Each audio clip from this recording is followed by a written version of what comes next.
For 22 years, I was both father and mother to my daughter, Emily. Her mom, Nicole, walked out when Emily was barely a year old. She said she had found a different life, one with more money, more shine, more of everything. She went off to build that life with Richard Lawson, the guy who owned a popular steakhouse chain. He had the big house, the trips overseas, the jewelry, the whole package. I was 28, a loan officer at a small bank, and I could not compete with that kind of promise. Nicole left a note on the kitchen table that morning. No goodbye hug, no conversation, just a few neat lines about deserving more and a future. I remember staring at that paper while Emily tugged at my pant leg, confused and fussing, looking for the mother who had just vanished. That sound, my baby crying for Nicole night after night, stuck with me for months. I knew almost nothing about caring for a child. No clue how to make pureed food, how to change diapers at 2 in the morning, or what to do when the fever spiked and the pediatrician's after-hours line kept ringing. I learned fast. I learned because I had to. My older brother, Brian, he is 3 years ahead of me, did what he could. His boy, Tyler, had been born 6 months before Emily, so he already had a head start on the baby basics. That first week, Brian marched me through Target like a drill sergeant. Formula, diapers, wipes, a thermometer, those tiny spoons, a car seat I could actually buckle without swearing. "Jack," he said, stacking boxes into the cart, "this is going to be rough." She left because she did not want responsibilities. Do not expect her to come back. He was right. Nicole would phone every 3 or 4 months, talk to Emily for 5 minutes, promise a visit soon, and then disappear again. On birthdays and at Christmas, expensive packages landed on our doorstep: American Girl dolls, shiny new bikes, the latest game system, stuff I could not justify on my salary. The gifts were loud. The silence after them was louder. Meanwhile, I worked. I took every extra shift the bank would hand me. On weekends, I taught basic accounting at the community college. In the late afternoons, I sold life insurance policies. The schedule was ugly, but it kept us afloat. I sold my little sports coupe and bought a used pickup that did not look like much, but ran every time I turned the key. We left our 2-bedroom apartment for a modest 3-bedroom place out in the suburbs so Emily could have a room with pink curtains and a bookshelf for the stories she loved at bedtime. I stopped going out with friends. No ball games, no beer after work, none of that. But I did not feel cheated. Every morning when Emily wrapped her arms around my waist before school, every afternoon when I saw her small face in the window watching for my truck, every night when she handed me the same dog-eared picture book, it felt worth it. That was our life. Simple, busy, and ours. Brian worried I was spoiling her. "Jack, you give that girl everything she asks for," he would say. "One day it is going to bite you." His son Tyler was the opposite of demanding, quiet, polite, always offering to carry in the groceries or set the table. "Uncle Jack, do you need help with dinner?" he would ask. When they were little, Tyler and Emily played well enough. As they grew, the gap showed. Emily always wanted the next thing, the better thing, the thing we did not have. She complained that our house felt small, that my truck looked old, that we never took vacations like the families at her private school, the one I worked myself half to death to afford. People around us noticed. My next-door neighbor, Mr. Harris, would shake his head when he saw me mowing the yard after a 12-hour day. "Jack, that young lady of yours is never satisfied," he would say. "You are out here breaking your back, and she walks past with a frown." Down at the corner deli, Linda would slide a bag of chips across the counter and mutter, "She never says thank you when you treat her. She is always somewhere else in her head." I defended Emily every time. "It is a phase," I told them. "Teenagers are like this. She will come around." I wanted to believe it, so I did. The years moved fast. Emily finished high school and went off to study business administration. I paid every semester bill, every textbook, every project fee. I went deeper into debt than I ever planned, telling myself it was for her future, the one I could not afford for myself at her age. During those college years, Nicole started showing up more. She took Emily to lunch at places where the menu did not list prices. She bought designer clothes and told tales about the new house Rick had just picked up in an exclusive gated community, stone driveway, tall palms, and, most important to a college kid in summer, a pool. I could see Emily's eyes light up when she talked about it. When she turned 23 and walked across the stage for her diploma, I cried in the stands and clapped until my hands hurt. A week later, she came home with news that split me open. She was moving in with her mother and Rick because they had a pool. After everything, that was the reason that made the difference. It did not stop there. When we tried to talk it through, she looked me straight in the eye and said the line that still wakes me up at night. I changed my last name. I did it because I am embarrassed to carry yours. Hearing that from the kid I had raised alone changed something in me. It did not just sting. It rearranged my insides. Then came her wedding plans. She asked me not to come. Her stepfather would be the one to walk her down the aisle and give her away. I stood there with my mouth dry, trying to make sense of it. I asked her if we could talk like we used to, just the two of us at the kitchen table. She shrugged it off. She had already decided. That is the shape of it. 22 years of mornings and nights, scraped together money, and promises kept. And with one choice, moving in for a pool, she gave up more than a last name. She just did not know it yet. It all truly began back when she was barely a year old, and Nicole decided being a wife and a mother was not for her. One morning, she packed her bags, left that note, and walked toward a man who could buy her the life she wanted. I stayed. I learned. I raised Emily. And I paid the price for all of it. Gladly, I thought, until the day my own name became something she said she could not bear. Dad, Emily said, not even bothering to sit on the couch. I am moving in with Mom and Rick. I blinked. What? Why? Because there I will have my own bedroom with a private bathroom. Because they have a pool. Because I can invite my friends over without them feeling awkward about where I live. That last line cut deeper than any of the sleepless nights, deeper than the missed weekends and the double shifts. She was ashamed of this little house. The house where I taught her to read. The house where I kept soup warm when she had the flu. I swallowed hard. It is not about that, Dad, she said, already half turned toward the door. It is about my future. Rick is going to bring me into his corporate office. I can build a career there. When she left, the rooms felt as hollow as they had 22 years earlier. The light was on, the pictures were on the wall, but the place sounded empty. About a year later, Emily met Adrian at one of Rick's company parties. He was a young executive from a wealthy family, smooth talker, sharp suit, the whole thing. 6 months after they started dating, they were engaged. The wedding invitation arrived by mail. Thick paper, gold lettering, the kind of envelope that makes your hands feel clumsy. I was thrilled. I told myself this would be the moment we put the distance behind us. I went to the mall and bought the best suit I could afford, a navy blue that fit like it had been made for me. I picked up new dress shoes and a tie to match. By the time I walked back to my truck, I had spent about 2 months of my base pay, and I did not care. It was my daughter's wedding. I even stopped by the jewelry store and put a set of pearl earrings on layaway. Something elegant. Something she could wear for the rest of her life. Something that would remind her dad had been there on her day. Tyler came with me to choose the gift. Uncle Jack, he said, face pressed to the glass case. Emily is going to cry when she opens these. Brian called that afternoon, just as I was tucking the receipt into my wallet. Brother, after everything you have carried, you finally get to sit in the front row and watch your little girl get married. You deserve this. Mr. Harris, my neighbor, saw me hauling garment bags and boxes into the house. Ready for the big day? He asked with a grin. I bet Emily will be proud to have her dad there.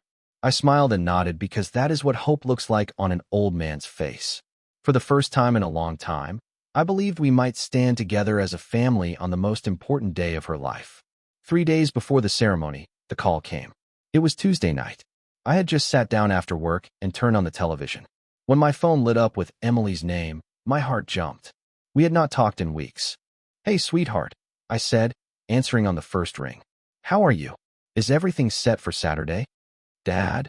She replied, and her voice sounded like winter. I need to talk to you about the wedding. Of course. Tell me what you need. Do you need help with anything? I asked. Silence.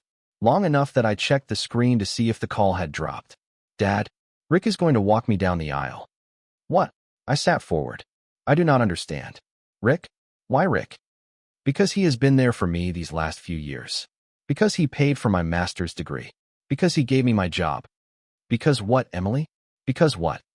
Because I do not want any drama on my special day, she said. Adrian and his family are very proper, very elegant. I do not want any uncomfortable situations. Uncomfortable situations. I, the man who raised her alone for 22 years, was now an uncomfortable situation.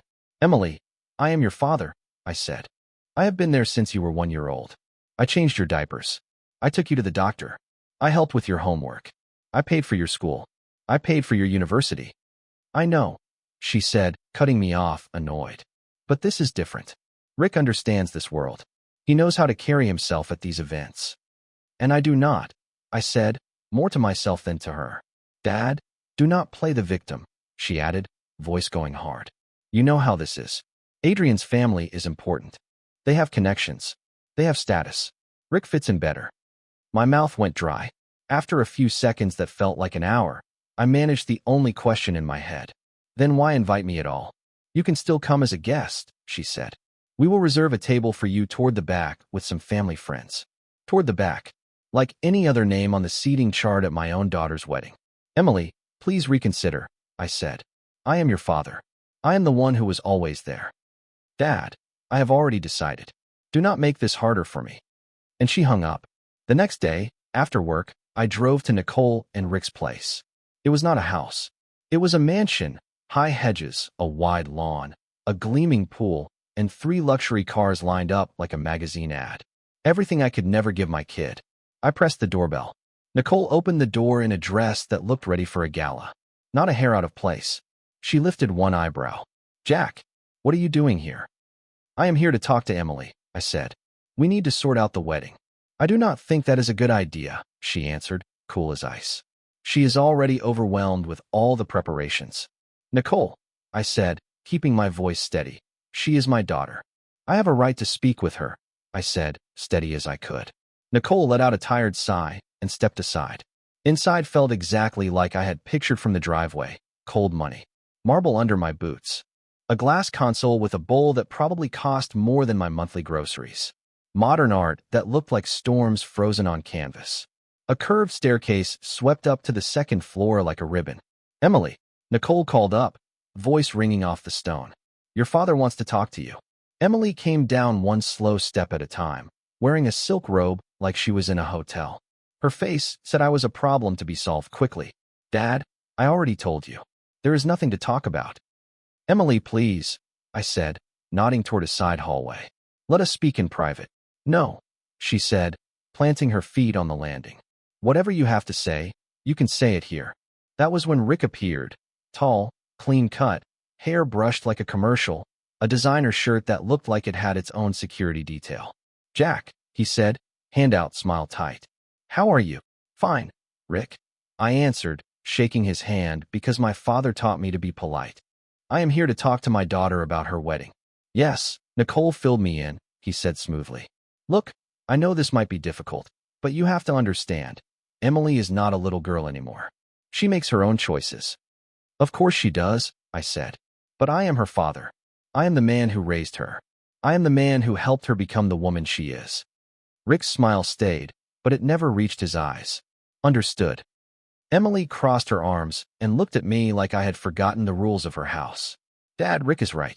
I am not the little kid who needed you to tie shoes or check homework. I am a professional now. I am independent. Rick understands that world better than you do. Those words landed like a body blow. That world? I asked. What world are we talking about, Emily? The real world, she said, chin high. Business. Important connections. People who can actually help me grow. And what am I? I said quietly. An obstacle? You are not an obstacle, she said. But you are not what I need in my life right now. What she needed. After 22 years of giving her everything she needed, suddenly I was unnecessary. Emily, listen to me, I said. I gave up a lot for you. My social life. Relationships. Job opportunities. I did that so you would have a chance. I know, she said, and there was the smallest flicker of something like impatience. And I appreciate it. But that does not mean you have to be part of every important moment. Every important moment. I repeated, it is your wedding. The most important moment for you, maybe, she said. For me, it is the beginning of a new chapter. A chapter where I need to surround myself with the right people. The right people. I felt something inside me give way, like a board that had been cracking for years finally snapping. You know what, Emily? Maybe you are right, I said. Maybe I am not the right person. Maybe the bank employee who worked himself raw to give his daughter everything. Maybe he does not fit in your new world. Dad, do not twist my words. No, I said, holding up a hand. Let me finish. Maybe the man who stayed up through fevers, who learned to braid hair by watching how-to videos, who sold his car to pay for your private school. Maybe that man is not up to the standard for your elegant wedding. I think that is enough, Rick cut in, voice firm. No, Rick, Emily said without looking at him. Let him get it out. Get it out. I asked. You think this is a tantrum? Yes, Dad, she said flat. That is exactly what I think. You are upset because you are not the center of attention at my wedding. My wedding, she said, as if I were some stranger trying to talk my way past the doorman. I felt heat rise behind my eyes, but my voice stayed low. Do you know what hurts the most, Emily? It is not that Rick will walk you down the aisle. It is not the table in the back. It is the way you are speaking to me. Like I am nobody. Like I never mattered. She met my eyes without blinking. There was a coldness there I had never seen. Do you want the truth, Dad? I want the truth, I said. I legally changed my last name 6 months ago, she said. I do not carry your name anymore. My legal name is Emily Nicole Lawson. I took Rick's last name because I was embarrassed to carry yours. Time slowed. The words hung in the air like knives. Embarrassed to carry yours. 22 years of mornings and nights, of scraped-together money and promises kept. 22 years of being there, and she was ashamed of my name. Why? I managed, barely above a whisper.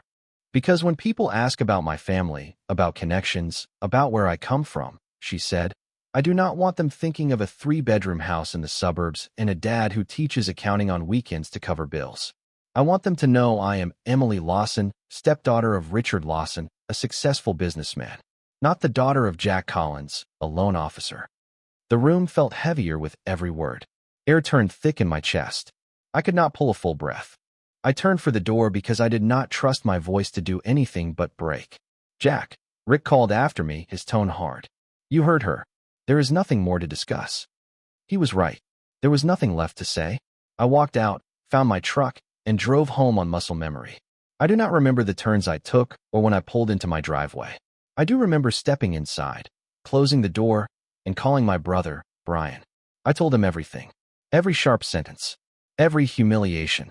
I poured it all out until the words ran dry. That girl, Brian said when I finally ran out of words. That ungrateful kid. He meant Emily.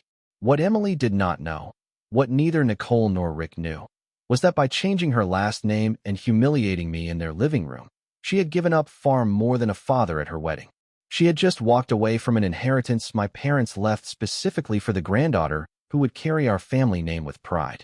It was nearly $200,000 set aside for her education, a first home, a start in life, tied by name to Emily Collins.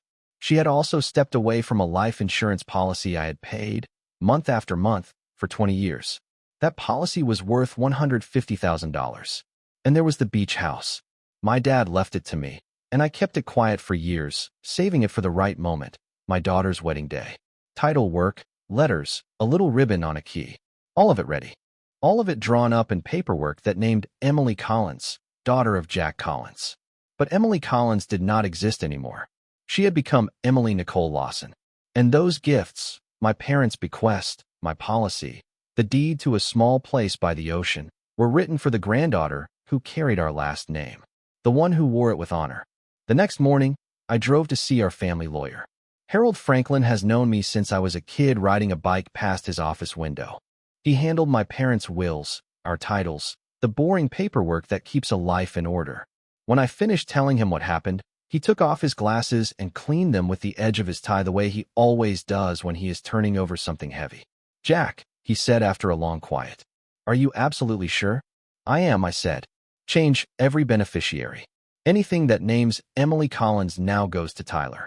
He carries our name with pride, and he has been more of a son to me than my own daughter. Mr. Franklin drew in a breath. This is a lot, Jack. Your parents' inheritance. The life insurance. The beach house. We are talking about almost $400,000 in value.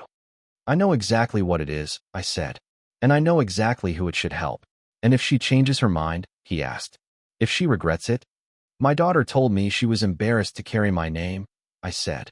She said it in front of her mother and Rick like I was an inconvenience. There is no going back. It took 3 hours to move everything. Forms, signatures, notarized pages, updated deeds. When we were done, Tyler was the primary beneficiary on every document. Brian, my brother, was listed as the secondary. Emily's name did not appear anywhere. I walked out of that office feeling strange. Not happy, not triumphant, just lighter. Like a weight I had carried for years had finally slid off my shoulders. The next years were the quietest I had known in a long time. I did not watch Emily's life from a distance anymore. No more bracing for her cold texts or polite snubs. No more pretending I liked the world that had swallowed her whole. I poured my energy into simple things that made sense. My job, my porch, a good cup of coffee. I met Claire in one of my evening accounting classes. She worked as an accountant for a construction company, steady, practical, kind. She never asked for anything flashy. She never rolled her eyes at my old truck or my modest house. About a year in, she told me she loved me as I was. I believed her, and it settled something deep inside me. Tyler grew into the kind of young man any family would brag about. He studied industrial engineering, worked part-time to cover his own expenses, and still showed up at my place every Sunday for lunch. He asked if I needed help fixing a leaky faucet. He remembered birthdays without a reminder. Every time we hugged goodbye, he said, "Thank you for being like a second father to me." We lost Brian a few years later to a sudden heart attack. That was a hard season. Grief has its own weather. But the loss pulled Tyler and me even closer. Claire knitted us together on Sundays. Pot roast, stories, quiet laughter. For the first time in a long time, the house sounded like a home. When Tyler turned 21, I decided it was time to tell him the truth about the inheritance. I took him to a nice place. White tablecloths, no showy chandeliers, the kind of restaurant where the servers refill your water without asking. We ordered simple plates and let the noise of the room give us privacy. "Tyler," I said once our food arrived, "I need to tell you something important." His forehead creased. "Did something bad happen, Uncle Jack?" "No," I said, smiling. "Nothing bad. Do you remember when Emily moved out and then got married?" "Of course," he said. "I never understood why she treated us like that, especially you." "After her wedding, a few things happened," I said. "I will not rehash all of it. But I had to make a hard decision about some family assets." I told him everything. The money my parents set aside for the granddaughter who would carry the Collins name. The life insurance I had paid for 20 years. The beach house with the faded blue shutters and the porch that faces the tide. And I told him that on paper, on every line that matters, they were now his. Tyler went quiet. He stared at his plate for a long minute, then looked up. "Does Emily know any of this existed?" "No," I said. "I kept it quiet. I planned to surprise her on her wedding day. But things changed." "Uncle Jack, this is a lot of money," he said softly. "Are you sure you want me to have it?" "You have been more of a son to me than my own daughter," I said. "You call. You visit. You treat me with respect. You carry our name with pride. Of course I want you to have it." His eyes shone. He nodded slowly and wiped at his face. "Thank you," he said. "But more than the money, thank you for treating me like your son. That means more than any inheritance." Outside, the evening was settling in, a soft, gray light over the parking lot. We stood there a moment without speaking, two men who knew what family means and what it does not. And then the economic crisis. 2 years later, when Tyler turned 23 and had just finished his engineering degree, life handed our family a lesson in justice I could not have dreamed up. It started with the downturn that crushed restaurants. Pandemic restrictions emptied dining rooms, then balance sheets. Rick's steakhouse chain was no exception. One location stumbled, then another, and pretty soon the whole map of his can't-miss empire was blinking red. "Uncle Jack," Tyler told me one afternoon, scrolling through his phone, "they are not posting vacation photos anymore. No designer bags. Emily even wrote they are selling one of their cars." Things slid fast. Before the crash, Rick had taken a fat mortgage on that mansion to finance an ambitious expansion. When the restaurants folded, the bank did what banks do, started foreclosure. The house with the pool, the one Emily chose over me, was headed for repossession. While their world shrank, ours got steadier. Tyler used a portion of his inheritance for a down payment on a modest apartment in a new building. Nothing flashy, just his. Claire and I decided to marry and make one home together. I put my savings into fixing up the house, fresh paint, new windows that actually sealed in winter, a kitchen counter that did not wobble. We made plans. Real ones. For the first time in years, everything felt simple and good. Then, on a Friday night, 5 years after Emily's wedding, my phone lit up with a number I knew by heart even though I had not seen it in years. Emily. I thought about letting it ring out. Curiosity won. I answered in a level voice. Hello, Dad, she said, and her voice sounded scraped thin. It is me. Hello, Emily. I need to talk to you. What do you want to talk about? Silence. I could hear her breathing hitch, like she was trying not to cry. Dad, we are in a very hard spot. Rick lost everything. We lost the house.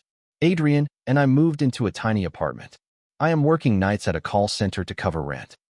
I am sorry to hear that, I said because I was. Pain is still pain. Dad, I know things between us ended badly.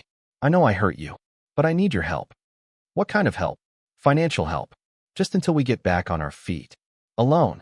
I promise I will pay you back. Emily, I said, I do not have that kind of money to lend. Please, she whispered.